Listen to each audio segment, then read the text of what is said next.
I'm Angela, 28 years old. I used to live with my parents and my older sister, Michelle, but she moved out 2 years ago after getting married. I run an online business from home. My interest in app development began in middle school when my grandfather gifted me a computer on my birthday, which led to great success.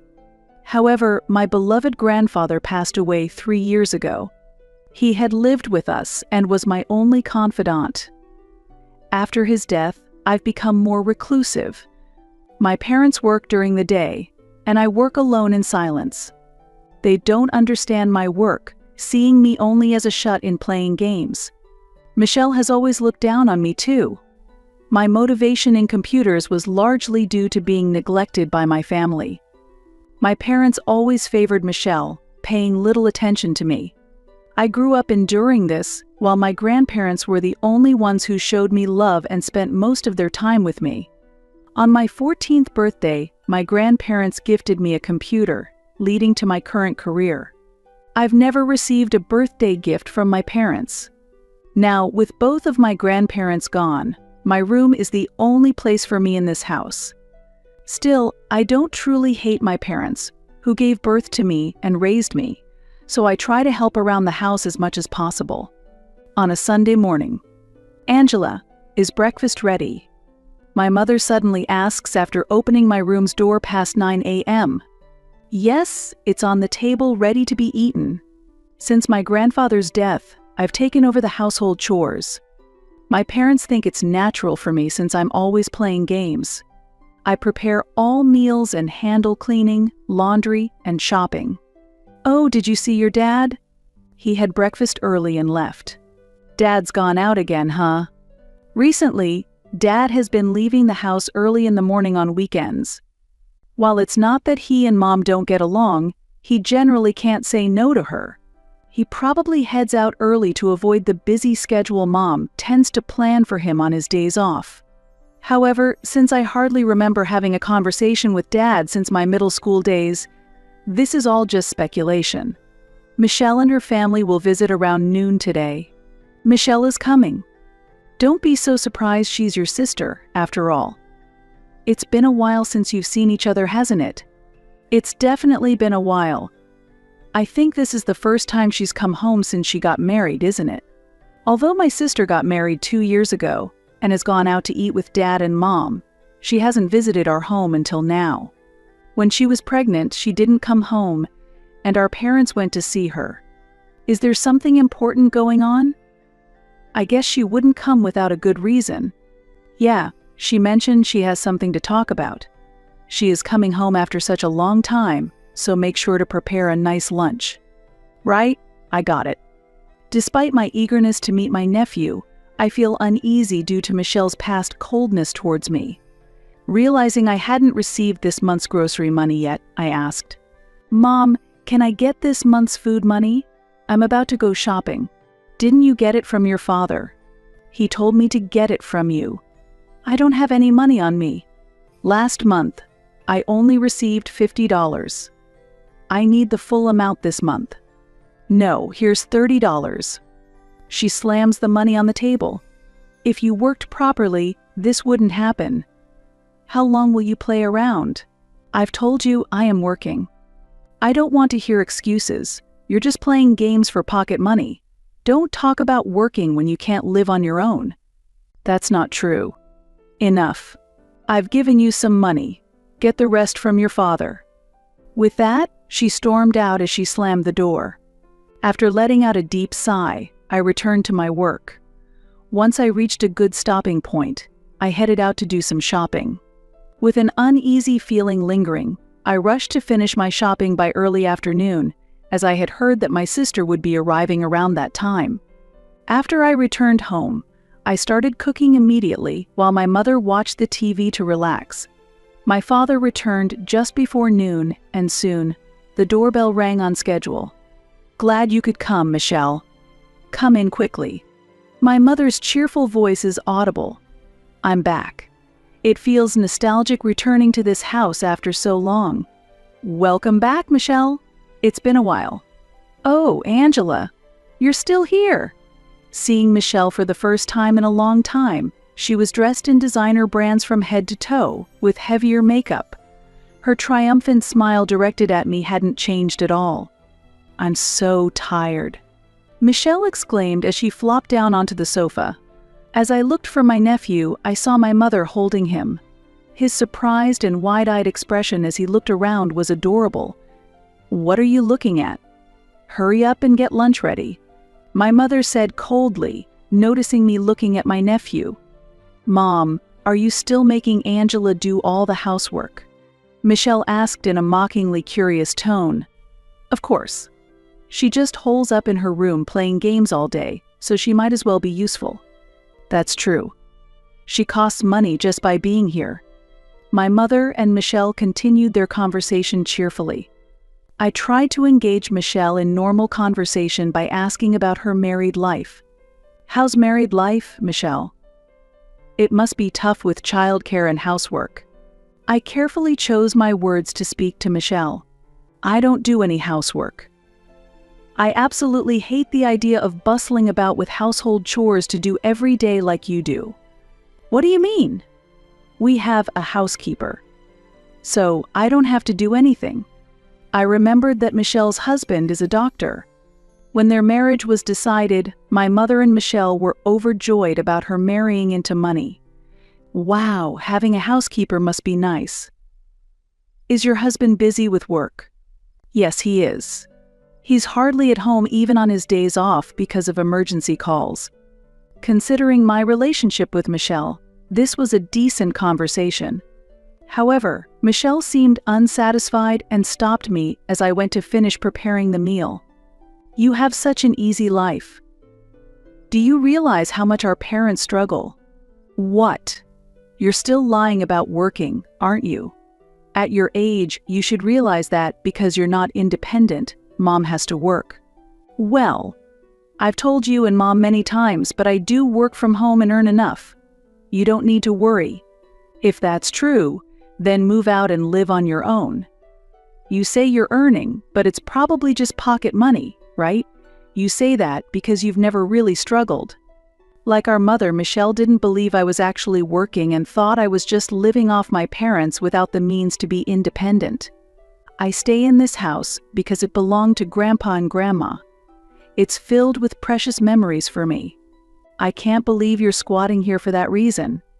If it were me, I wouldn't want to stay in such an old house. The house is old but has been renovated for accessibility for my grandfather, and the kitchen and bathroom have been remodeled. The appliances have also been gradually replaced with newer ones, so I don't feel inconvenienced." Although our grandparents loved Michelle just as much, she probably felt bothered by their remarks and attitudes, hence she has no attachment to this house. "I think the best thing for someone like me was to marry into wealth, but that's impossible for you." My mother snickered at Michelle's words. "You can't get married, you can't show your parents our grandchild's face, and you don't even try to live on your own. You're really useless." "I don't think marriage is everything. I live on the money I earn myself, and I'm fine with that." "Stop saying that, and quit lying already. Dad, Mom, and I are all tired of your lies." Just then, my nephew started crying, and my mother glared at me. I fled her gaze and went back to the kitchen to silently continue preparing lunch. Frustrated, I concluded that explaining anything further to Michelle and our mother would be futile. Despite her criticisms, Michelle ate everything I had prepared. I had heard that Michelle had something important to discuss that day, but she left in the evening without mentioning anything. However, I noticed something concerning about Michelle's behavior. She was checking various parts of the house like the upstairs rooms, the bathroom, and the kitchen. We had been gradually remodeling since Michelle moved out, and her detailed inspections felt ominous. But she left without any issues that day, and I wondered when we would meet next. The next morning, while I was preparing breakfast, my mother suddenly spoke up. "Make sure the house is tidy by next Sunday and prepare dinner well. Michelle, Dylan, and the kids are coming." "Next week?" "They just came yesterday." "What are they coming for? And why is her husband coming too?" I bombarded my mother with questions in surprise. It's nothing to be so surprised about. Their family. Michelle said they have something important to discuss. There's something for you too, so keep your schedule free. I'm just happy I'll see the kids again. What could it possibly be about? I was filled with anxiety. Michelle hadn't shown her face since getting married, and now suddenly she decided to come again next week after visiting recently, this time with her husband. It all felt very strange. I pondered Michelle's intentions but couldn't come up with anything. However, unbeknownst to me, Michelle and our mother were having discussions. Can you believe the house is in Angela's name? What was Dad thinking? Don't worry, Mom. If we tell Angela everyone's burdened by her, she'll leave. The right to live in this house belongs to us. I was so caught up in work that before I knew it, it was already Sunday. The first time I met Michelle's husband, Dylan, was when he came to our house to formally introduce himself for their wedding. He had decided to become a doctor influenced by his father, and although he was handsome, I remember feeling a chill in his demeanor. My mother, thrilled to hear he was the son of a doctor, welcomed him with great joy. However, since then until today, Dylan has not visited our home, and neither my parents nor I have seen him since the wedding. In such a situation, I welcomed Michelle, my nephew, and Dylan after setting the dinner on the table. When I took another look at Dylan, he seemed to have lost a little weight compared to 2 years ago. As I returned to the kitchen, Michelle followed. Did you pick up these side dishes from some supermarket? I wonder if they will suit our tastes since we always eat high-quality food. This is a dish I made myself, taught by Grandma, so I can assure you of its quality. Unable to respond, Michelle looked displeased for a moment, but then quickly put on a caring wife's face and began serving the dishes. During dinner, Michelle mostly bragged about how her child was superior to others. Throughout dinner, Dylan barely spoke, seeming distant even as he listened to Michelle's stories. Seeing our adorable child. Don't you wish you had another grandchild? Michelle shot a malicious glance at me, seemingly ready to use me as a target again. Indeed, we could have had another grandchild by now, but that's impossible since Angela's not even married. Before even thinking of children, finding a marriage partner is essential, isn't it? And with you always in your room playing games, how could you possibly meet anyone? And to top it off, you're unemployed and still living at home. After enduring such harsh insults, I had finished my meal and was about to leave the table when my mother spoke to me in a voice filled with anger. Planning to leave the table by yourself? We're not done here. There's an important discussion coming up, so sit down and listen. Let's get to the point. Angela, can you please leave this house? My sister's abrupt request left me speechless. Just try living on your own for once. Both Dad and Mom are at their limit living with you. If things continue this way, you won't change. It almost sounded like she was saying it was for my own good that I should move out and live on my own, as if she was reluctantly advising me. You really should realize how much of a disappointment you are.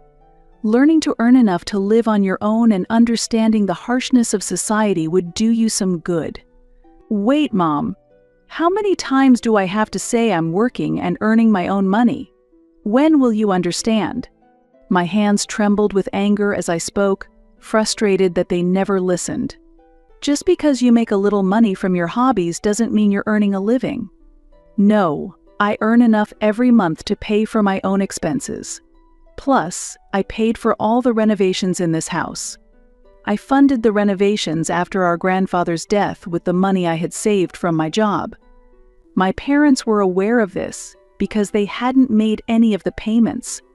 You think you're something, don't you? That money was Grandpa's, wasn't it? What? Did you think I didn't know? You received money from Grandpa before he passed away. Grandfather had indeed given me a bank book shortly before he died, which was the result of my grandparents saving up, worried about my future due to the neglect from my parents. They must have thought it would come in handy someday. What do you mean? How do you know about that? I had immediately stored the bank book in a drawer in my room and hadn't told a soul about it. It's obvious because I saw it in your drawer. I found it right away. But where did you hide the cash card? I couldn't withdraw the money. How could you do something like that? That's despicable. I was stunned and deeply shocked. Those two were always nicer to you. But to think they left money behind for you, sidelining us, how dare they? Don't trample on Grandpa and Grandma's feelings. They left that money as they were thinking of my well-being. Feeling belittled by their disregard for my grandparents' intentions, my anger intensified. And then, I finally understood why my parents had never mentioned the renovation payments. They must have known about the bank book and had intended for me to handle the costs from the start. They assumed that I had covered the renovation costs with the money from the bank account I received. Let's forget about the money for now. Thanks to it, the old house has decent amenities, and the appliances are fairly new. It's infuriating that only you received it, but, well, I'll forgive you. Grandpa and Grandma probably foresaw that you'd struggle to be independent and jobless. The inside of the house is clean, and the appliances are quite nice. Was Michelle's sudden inspection of the house meant to check on these improvements? As your sister, I'm really worried about you. You understand that, right? I just glared at her silently.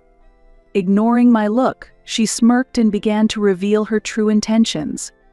Actually, he's about to build a new hospital, she said proudly, looking at Dylan, whose expression remained stern. What? Actually, we're thinking of moving in here as well. Why would that be? We've decided to build a new hospital around this area. There's spare land and not many hospitals around, right? So we plan to use this house as a base to commute to the hospital. That's why we need you to move out. But you can't just spring this on me all of a sudden. I know this house is in your name, but you should leave for Mom and Dad's sake. Just give the house to me. Why do you get to decide that all on your own? Of course, both Dad and Mom agree with me. They truly want you out as well. I remembered that Grandpa had transferred the house into my name before he passed away. At the time, I didn't understand his true intentions, but now it seemed clear. The real head of this house is Dad. Titles don't matter, so just leave quietly. No, this house is filled with memories of Grandma and Grandpa. Stop being so childish. You're just a parasite living here, bothering everyone. It's time for you to leave, Michelle shouted as if delivering a final blow. Angela, don't you think you're a bad influence on your nephew? I turned my eyes towards my mother as she said this. You think your nephew is cute, right? Do you really want him to see you living like a parasite, dependent on your parents? For his education, you should leave. During this, my father kept his gaze down, fiddling with his phone. Dylan remained silent, but his attentive listening suggested he agreed. At that moment, I thought to myself, let them think what they will. Nothing I said would matter to them, and I wanted to escape from this toxic environment as soon as possible. Fine, do whatever you like, I said, and stormed up to my room. I was furious about everything but decided to think calmly about what to do next. That night, I made a decision. The next morning, I went downstairs to find Michelle's family gone. My parents seemed to be asleep, and the leftover mess from the previous night remained untouched. I took my laptop and headed to a nearby cafe. Soon, my phone was bombarded with calls and emails from my mother, demanding to know where I was and to come back and make their breakfast, but I ignored them all and proceeded with my plan. Using my laptop, I first searched for moving companies and contacted one as soon as their office opened. Thankfully, since it was off-peak season, they could come on the same day. I timed my return to the house when I knew my parents would be at work. The house was a mess after just a few hours without me, and I sighed deeply in frustration. Shortly after, the movers arrived with a large truck. Which items are we taking? Everything in the house. The movers efficiently packed up everything I had purchased, from large appliances like the washing machine, vacuum cleaner, fridge, and microwave to smaller items like dishes. It was lively when I had all the latest electronic appliances, but after everything was moved out, the house felt empty and somewhat sad.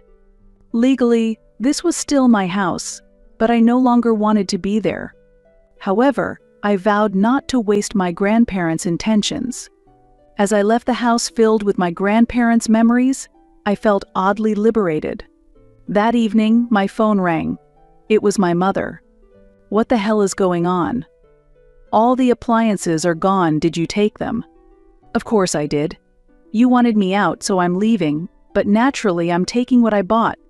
"I'm glad you're leaving, but taking the appliances is not right." "Why not?" "They're mine, I bought them." "You bought them with Grandpa's money." "No, how many times do I have to tell you? The money from Grandpa is very important to me, I wouldn't touch it. I bought everything with my own money." I sent her a photo of my bank book showing today's date to prove it. I had just withdrawn $100, so the balance should make it clear. "You're horrible to do this to your own parents." "Fine, we don't need your appliances, we'll ask Michelle and her family to help." "I don't care. But you guys need to leave quickly. That house is in my name." "What?" "Don't be ridiculous." That was the last I heard from my mother. Inwardly, I hoped Dylan could successfully buy the house, not just the appliances. A few days later, Michelle contacted me sooner than expected. "Angela? I hope you've calmed down by now. Can we talk just one more time, please?" Her tone was different, as if she was treading carefully. "What do you want?" "I'm busy with work. Make it quick. I've been thinking since then. It was our mistake to try to kick you out. We're family, shouldn't we live together? After calling me a parasite, now you suddenly talk about family? Absolutely not. You guys have moved in already, haven't you?" "We moved in yesterday, but there have been some complications." "Oh, about Dylan? He got fired from the hospital, right?" "I know, though it's amazing you kept quiet about it." "How do you know that?" "I'm not as clueless as you think. A friend of mine works in admin at the hospital Dylan was at. She told me he was fired for having an affair. It turns out that Dylan had an affair with a nurse and got her pregnant. He tried to convince the woman not to have the child in an attempt to keep the affair hidden, but the enraged woman exposed the truth throughout the hospital. Fearing the hospital's reputation would suffer, Dylan's father decided to fire him. Dylan couldn't tell Michelle the truth and fabricated a story about building a new hospital to secure a place to live. Actually, I just found out about it recently and was shocked. Now he has no money and is being sued for compensation by the woman's husband. Plus, Dad has left home. What happened to Dad? According to Michelle, it seems that my father also had an affair and left a note and divorce papers before moving out, just before Michelle and her family were to move in.